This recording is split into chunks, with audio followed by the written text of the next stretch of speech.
Our next presenter is Dr. Thomas Kemple. And as I mentioned earlier, he's a professor in the Department of Sociology at the University of British Columbia.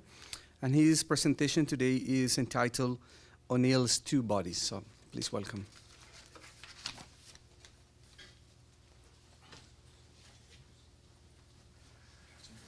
Thank you, and this is going to work, right? Okay, all right. I don't usually use PowerPoint, but this is my updating of John. It's a great honor to be here. This is also, hi David. This is where I defended my dissertation in this room. John's office was down the hall, so there's a lot of great memories in this place. I do owe my whole career and my whole academic and life of the mind to John. So it's a great moment to be talking about his work. I'm just going to read my paper, and I do have a slide. I do have slides, as Tom Wilson said. It's to early in the morning, so it's to kind of get you while you're awake, so you can just focus on the beautiful pictures in the slides while I talk around them. So I'm starting with the question of two or more bodies. Books, like bodies, have lives of their own. Like the editions of Montaigne's Essays, Vico's New Science, and Marx's Capital, the two versions of John O'Neill's Five Bodies take up the task of rereading and rewriting with our bodies in response to changing times and temperaments. And I brought my two copies here too to show you that I have them too. Between the first edition of 1995 on the left, published by Cornell, I'll call that FB1, and the second of 2004, published by Sage, FB2, these books call upon both writer and reader, in the words of their respective subtitles, to rethink the human shape of modern society and to refigure relations. From chapter to chapter, from edition to edition, O'Neill asks us to, quote, take a backward look upon our future orientation. This is the approach I want to take to the shape and relationship between the two editions of this double masterpiece of 20th century and 21st century body sociology. Of course, O'Neill's two bodies, in italics here, are also literally and metaphorically an expression of O'Neill's two bodies, in quotation marks. That is, these texts recount and are themselves born of the distinction he draws, drawing on Merleau-Ponty, of course, between the simultaneous difference and entwinement of the physical body and the communicative body, where the biophysical comportment of the body is situated as an object among other objects and experienced as a thinking thing and an acting subject. The socio-symbolic capacity of the body as a means of expression is caught up in the embodied look of others and in efforts to incorporate the carnal knowledge of a looking-glass self. In fact, of course, we have many bodies: cosmic and social, political and productive, consumer and medical, but also scholarly and textual bodies, which are articulated through our sense of the integral wholeness of everyday routines, such as the daily tasks of teaching and learning, as well as our extraordinary moments, like this one here, that make up the very tissue and texture of our life. Between O'Neill's two bodies, or bodies in italics, there is at least a third. That, of course, of the readers and writers like myself, I'll refer to myself as Kemple, whose competencies and experiences are themselves evoked, read, and revised through an ongoing engagement with these texts. The fortunes of bourgeois feminism, neoconservative familism, and neoliberal welfarism in Canada, the US, and the UK, and Europe are recorded and rewritten in these pages, as are the global events of post-socialism, militarism, HIV/AIDS, and reconstituted food and biomedical regimes. Since I cannot pursue any of O'Neill's many memorable stories in any detail here on Dogon cosmology, ancient Hebrew dietary rules, medieval and Renaissance imagery of rulership, the consumer desires of cigarette-smoking Jane in the first edition, lost in a second, the gift economies of blood and milk societies, and so on, I will restrict myself to commenting on a series of iconic figures from both editions, beside which I will place a few snapshots of my own recent work on the classical sociologies of modern experience that first caught my attention under my mentorship with John. So I have 5 sections which are going to deal with the 5 chapters of 5 bodies, which I'm formulating in terms of the question of morphism, not just anthro or mechanomorphism, but the multiple morphisms which I think run through the text as a whole. So to begin with, yes, well, that's pretty cool. It didn't do that at home. Cosmomorphism. O'Neill invites us to begin rethinking the anthropomorphic shape of the world as we know and imagine it on the grand scale of the cosmic body, which is itself a biobody, suffering the pains and illness and enjoying the benefits of good health, which lives within the orders of the neural body, which its cultural norms and legal regulations. The cosmopolitan body, such as Geoffrey Torrey's L'Homme Scientifique, or Encyclopedic Man here, is not in the first instance a solitary astral body, circulating endlessly through time and drifting rootlessly in space. Rather, even in our wild state, we experience the complementarity and overlap between the larger and smaller worlds of a common world, cosmos, whose virtues are comprehensible in the first instance in the stuff of story and myth, and whose relations are expressed in the socio-poetics of legend and imagination. The frame and form of this primal order therefore ground and precede the generative capacities of the productive body, and which strives for self-control against exploitation and a measure of immunity against the ravages of attack. With the emergence of the disembodied gaze of modern science and its distanced stance of disciplined observation, formulation I borrow from Tom Wilson, quote, O'Neill here, the world's body became remote, a thing indifferent to the human body and to human fables of cosmic influence, unquote. In Mannheim's Classical Sociology of Knowledge, here on the right, this cosmopolitan consciousness is figured in the image of a frei schwebende Intelligenz, a free-floating intellect that suggests less an aimless hovering of ideas unhinged from material interests than an alternating vacillation of thought between extremes from a relatively fixed point between them, a perspective that is existentially bounded by space and time, seinsgebunden. Despite its rituals of decontamination between knowers and subjects of study and its fictions of objectivity, this oscillating intelligence, as I'm translating it, of modern science is also a figuration of involvement and detachment, as Mannheim student Norbert Elias would say. However disembodied this mechanism may at first appear, with each swing of the pendulum, scientific theories, worldviews, and mindsets are more or less bound up with the structures of states and markets and woven into the experiential thought worlds of citizens, clients, producers, and consumers.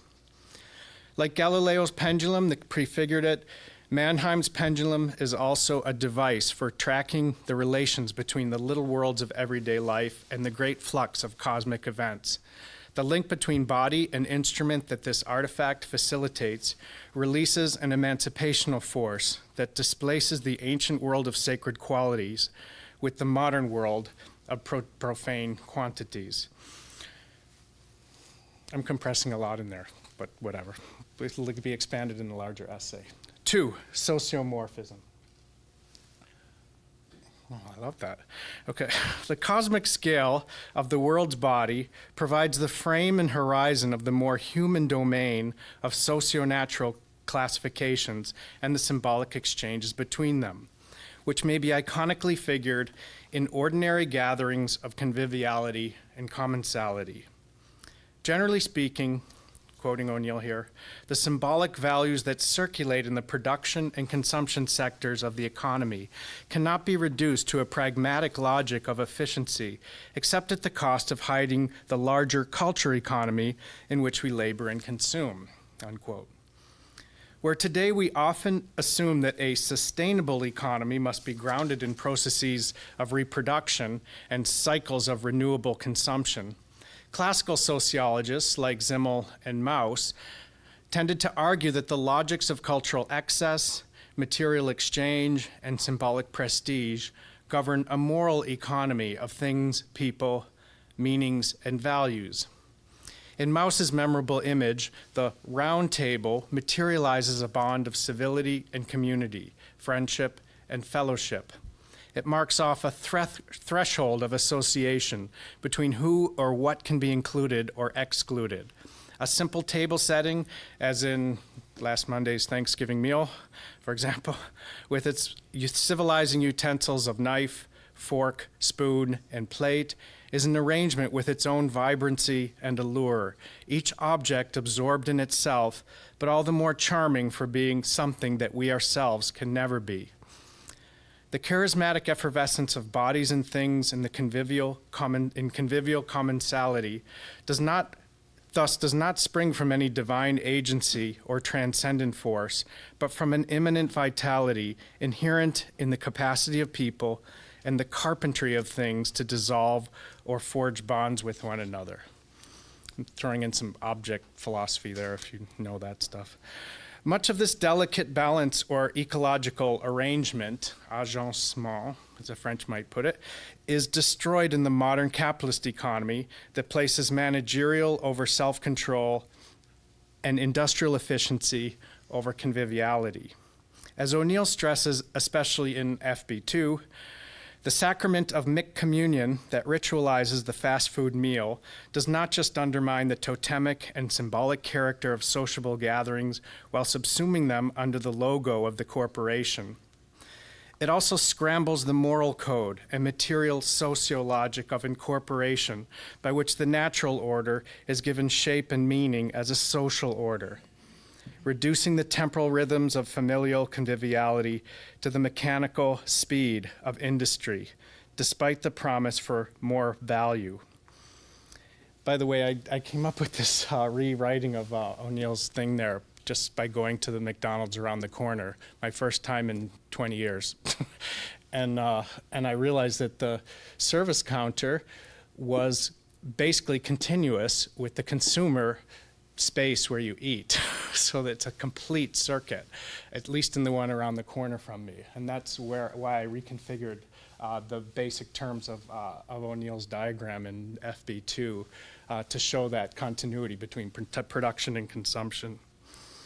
In the McMeal, the well-being of the biobody and its neural bonds is sacrificed to the demands of the productive body, regardless of the risks of indigestion or environmental degradation, as witnessed by the increasingly global character of viral food regimes and medical epidemics. And yet, even in the face of such risks, social bodies show their vulnerability and their resilience.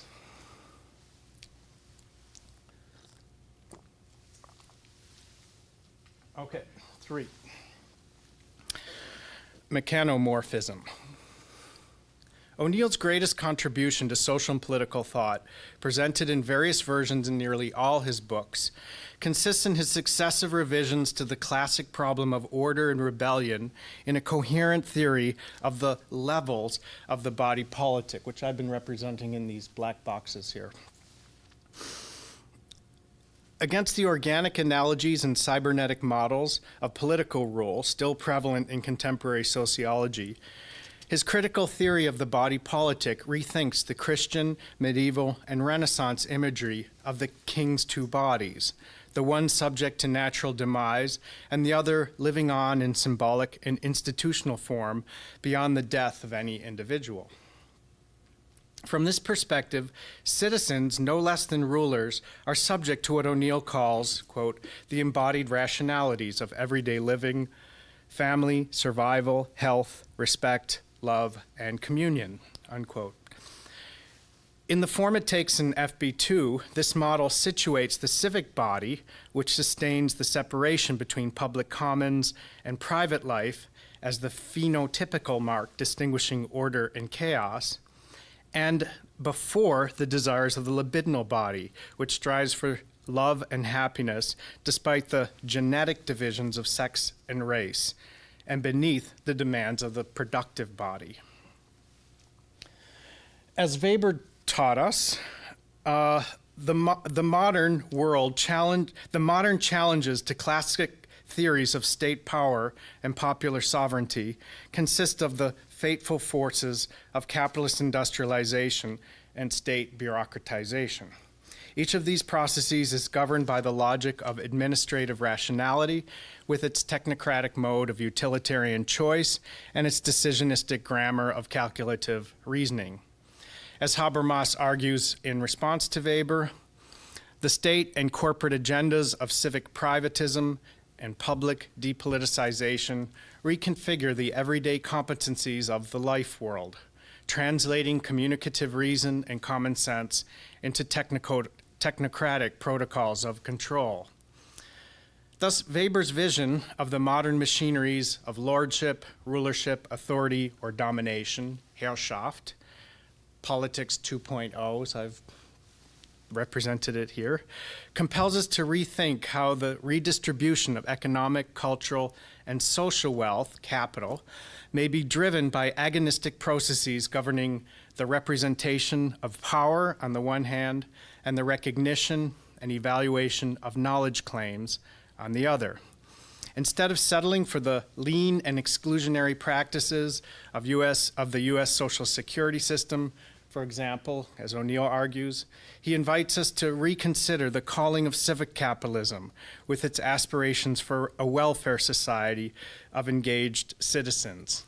And in my book, which I've just finished, I try to show how that actually has its sources in Weber's reading of Benjamin Franklin. So another way of tracking the American dream, if you wish, political dream. Number 4. Gynomorphism. Today, the civic ethic of capitalism is threatened less by its ascetic or industrial work ethic than by the spirit of hedonistic consumerism that inspires laboring and leisure classes alike. A concern with consumer bodies returns us to the domain of the sacred hearth and its household gods of self-care, familial orderliness, and personal creativity. As O'Neill argues in FB2 and in Civic Capitalism, published the same year, consumer bodies are first cultivated through the civic economy of childhood.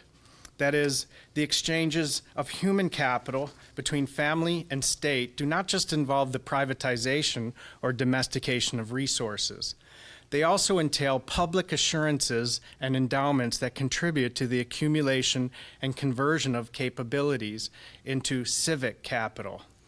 In this regard, the patriarchal figure of Christ that symbolizes the dual character of political rulership on the previous slide might be understood to complement the iconic images of the Christian Madonna and millennial maternity that O'Neill is concerned with elsewhere. So I've basically superimposed one of the figures in Civic Capitalism on top of the cover of O'Neill's Incorporating Cultural Theory. That's the Raphael Virgin and Child there. In 5 bodies, the civic economy is expressed in terms of how the gendered labor of reproduction and the generational work of care are organized into the 2 tiers of exchange for subsistence on the one hand and the desire for identity, esteem, and prestige on the other. It is in this sense that consumer bodies may be squeezed between the ethical requirements of the civic body and the dream work of the libidinal body, with its aspirations of love, freedom, and distinction, however commodified.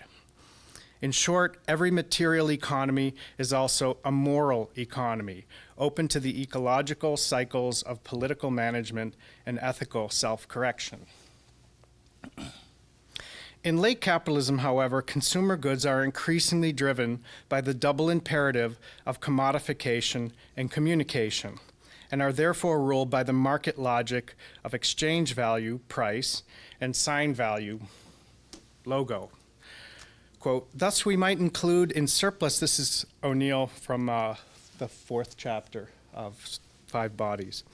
Thus we might include in surplus value the fantasy we apply to give the commodity its life, in addition to the labor spent on its production and consumption. Surplus value is increasingly the fantasy work that we contribute on behalf of the system to make the system appear to be the service of individuals. I spent my whole career working on that quotation, by the way.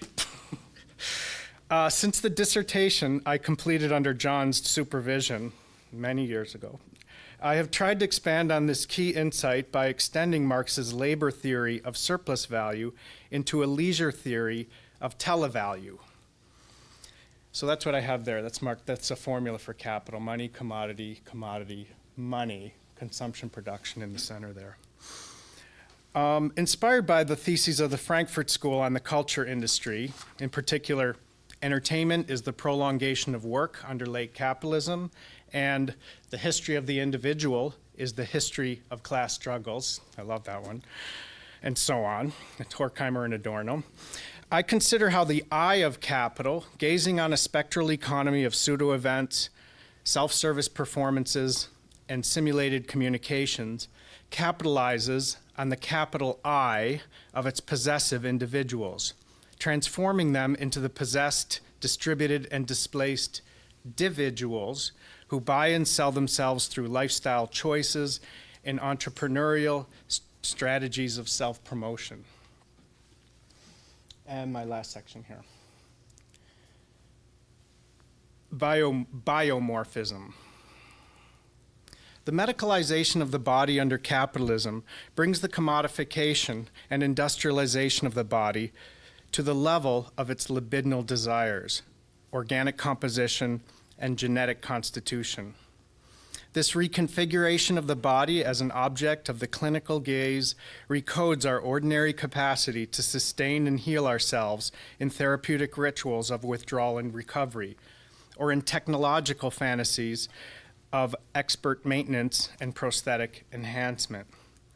Freud was among the first to explore how therapeutic intervention participates in the dreams of the libidinal body, not just as a psychic pursuit, but also as a matter of life and death.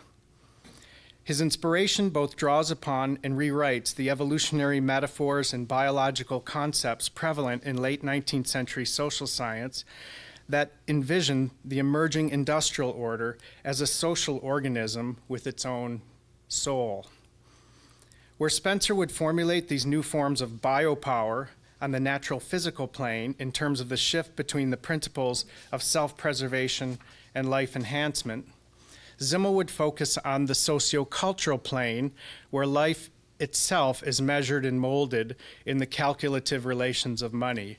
This is actually the least developed of the slide of my diagrams here, but it actually goes back to my MA thesis with John, with Freud, and this idea of the propping of two planes, sociocultural and biophysical. Arguably, Freud combines these perspectives with his conception of the folding, binding, and propping of natural needs onto cultural drives through the dream work of displacement and condensation. In short, Freud is not just a therapist of mental suffering, but also a theorist of the sexual body, an interpreter of its symptoms as biotext. Today, the medicalization of the body and the therapeutic management of the mind and its moods follow the logic of technical rationality, with its dreams of rewriting the constitution of the body through edits to its DNA code, or following the path of industrialization and industrialization and commodification of every imaginable technique of the body. The modern therapeutic state, as O'Neill sees it, quote, aims to rewrite the biotext as sociotext, binding everybody together into a new Leviathan, unquote. With the rise of spare part man, the collective order of the cosmos figured in the astral virtues of encyclopedic man, on my first slide there, is rewritten in cyborg script and literally transplanted into the very tissue and texture of the body. Genetic disorders like heart disease, culturally created sicknesses like lung cancer, and even socially generated pathologies like racism and sexism seem to be treated or perhaps even curable through biotechnological interventions and prostheses. This new frontier of biopower compels us to confront the origins and ends of life as human orders, and to question how we might rethink our social and political worlds as the gifts we give and reciprocate to one another on behalf of our own servility and survival. I'm going to end with just a couple more personal notes. It's partly auto-critique, too. Rather than conclude with my own lyrical speculations on the future shape of human beings, as O'Neill does with the help of John Battista Vico and Dylan Thomas, Time Magazine, and Steven Spielberg, I want to take a more circumscribed look backward on what intellectual work and its sites of reading, writing, speaking, and listening have been and might yet become. When I first met John O'Neill as a fourth-year undergraduate honors student, almost exactly 30 years ago, December 1983, he was about the same age I am now, 51. He was working on 5 Bodies in the company of the 5 Bodies of his own young household. This was the book that was to appear just as I entered grad school 2 years later. As he notes in both editions, this text is the product of his undergraduate lectures on the sociology of the body, a field he had opened up in the essay collection that first introduced him to me, Sociology as a Skin Trade, 1972. In the years following the publication of FB1, my own encounter with John as a teacher and mentor took place in his Monday night graduate courses on contemporary theory and in the Freud seminars that many of us return to year after year. Against the background of these experiences, FB2 appears as the result of this process of intensive rethinking, rereading, and rewriting that perhaps can only be inaugurated in the interactive order of the seminar space, often in fact his own dining room, like that round table in the second slide, rather than in the image and echo chamber of the university lecture hall. If I have updated O'Neill's 2 Bodies, or italicized Bodies, the books, at all here, with the awkward technologies of newfangled PowerPoint and the old-fashioned podium, I did anticipate a podium, my aim has been to exploit the potential of these teaching tools to guide us into the space of the text while activating the pedagogic energy of its embodied encounter. I offer these closing remarks in the spirit of an auto-critique, a task O'Neill himself performed at a talk I attended at the University of Toronto, where he was asked to review 3 books on the new philosophy and sociology of the body, including his own FB1, and which was later published as a chapter in Critical Conventions. Self-critique remains largely a convention in which writers are inhibited from being readers of and commentators on their own work, and where readers become writers through a mere role reversal, or at most as a residual pastime. But our habits of reading and writing, researching and teaching are also intellectual and intergenerational pursuits, embodied as well as intelligent endeavors. If the university is not to become a training camp for consumerism and employment, but also a forum for scholarship and citizenship, then it must remain open to changes in the composition of classes, the reshuffling of statuses, and new definitions of civic action and critical intelligence. That is, it must continue to take up our daily routines of refiguring relations. Thank you.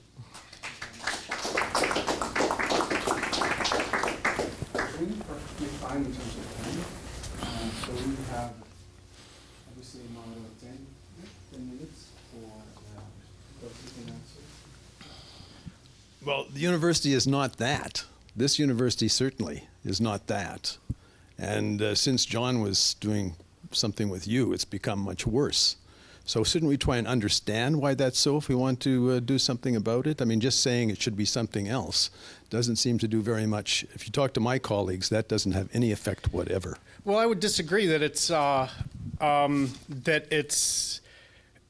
don't know if it's worse. I'm at University of British Columbia, by the way. You know, it's not the place. It's very different from the Wesleyan University I went to undergraduate at. Very small, intense liberal arts college, and very different from the York that I went to here. But that's where I end on this idea of recomposing classes, reshuffling statuses.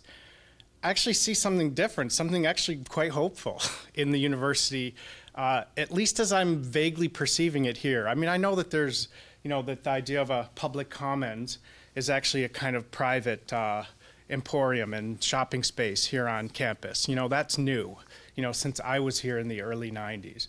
But this is a much more ethnically class diverse place than it ever was when I was here. And I'm celebrating that. And I'm saying that's a space, an opportunity for rejuvenating the university as a space of critical and scholarly and civic inquiry. I see what you're saying, and York Lanes depressed me when it was built here, but I also see that coming with a lot of other things too, which is an opportunity for us, I think. Any other question? And please introduce yourself briefly for your name, your affiliation. Yes, please. I'm just going to agree with Professor Kemple. I think if John did anything, being a former graduate student of his, is that he did offer us this sense that we could actually reshape our classrooms. We could think about our students as coming in from, homes that weren't privileged, from different class backgrounds, different ethnicities. And when you do enough conferences around the world, you realize that York's a really good place to teach in, regardless of the consumerism that's worldwide. We can actually bring in a lot of the stuff that John taught us into the classroom to shake up the classroom and shake up the minds. And no, you're not going to reach everybody, you never will. But if you reach a few, I think we've done our job as, descendants of other scholars and so on. Mm-hmm. So I agree, it's a great place, and the more I go out, the more I come back here going, okay, I'm not going to complain so much. Yeah, and I appreciate that comment, because I think that's where, the reason why I chose this to talk about is that these are the two texts that I've spent the most teaching of John's. I mean, I've used both of these texts in my classrooms at Concordia when I was starting out there, and then several times, both editions at UBC.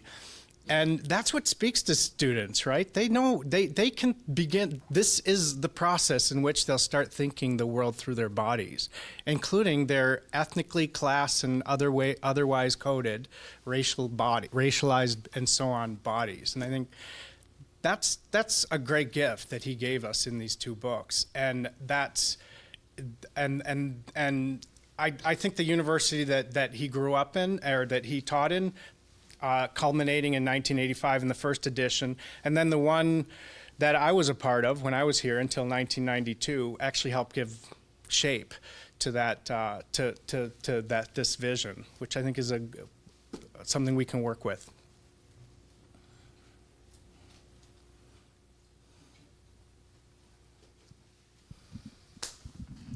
I enjoyed your talk, Tom. Thank you.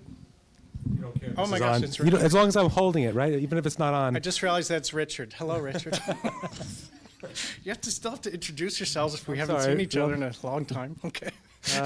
Yeah, and we spent a little bit of time together in John's circular dining room table as well. But I was more influenced by the 1972 period in the 70s, the sociology of skin trade, whereas you kind of probably more interested by the kind of Freudian stuff. But what I think unites them all is sort of this interdisciplinarity of John's work. I mean, because I was a philosopher coming into his class, and it was surrounded by sociologists, and I thought this isn't going to work.